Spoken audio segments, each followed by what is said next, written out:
The movie stars a young girl named Meg Murry, who is a really unconventional star for a movie because she is not a cheerful, kind of plucky, happy teenage girl, but kind of a troubled girl. She is troubled. Her father has been missing for 4 years, and she's kind of at a really low moment in her life. And she's missing her dad. She's getting teased at school when she is visited by 3 celestial beings, of whom I am one. Mrs. Who was a very mysterious character to me because she speaks only in quotations. And so for someone like me who's very expressive and has a lot to say and a lot of personal opinions, it was really challenging to take on a role of somebody who only spoke through other people's words and sentiments. And it also means that I couldn't improvise on set, which is kind of one of the first times that's ever happened.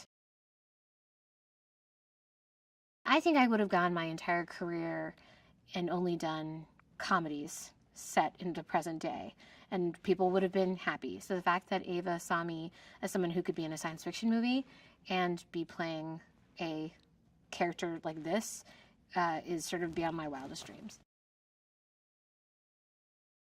This was truly a world. Like, this was something that Ava had to create with Paco Delgado, our costume designer, and they are like nothing that anyone has ever seen. Certainly not me. And the fun thing about my character is that she really pulls from so many different cultures and continents and ages. So she has kind of like she has a tribal feeling to her, but also a very like world culture.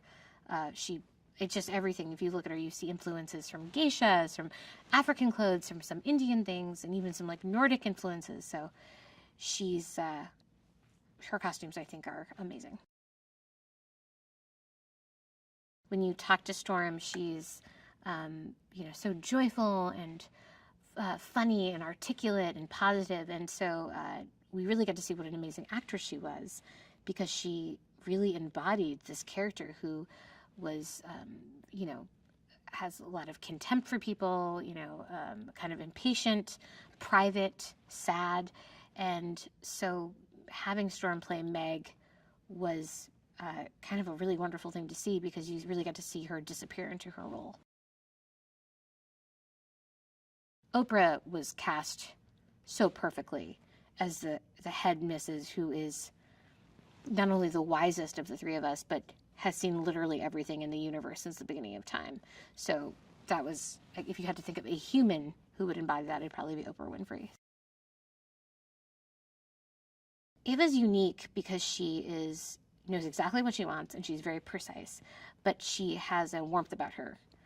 And so, which I think is very useful with actors, because as a needy actor, you want to feel like you're pleasing your director. And so she will very warmly tell you exactly what she needs. And I feel like I'm like a real ace student, and I need to hear that kind of precision, but also have a very like big ego. So I want to be told it in a way that's coming from someone who is already like a fan of what I'm doing. So she manages to do that really well.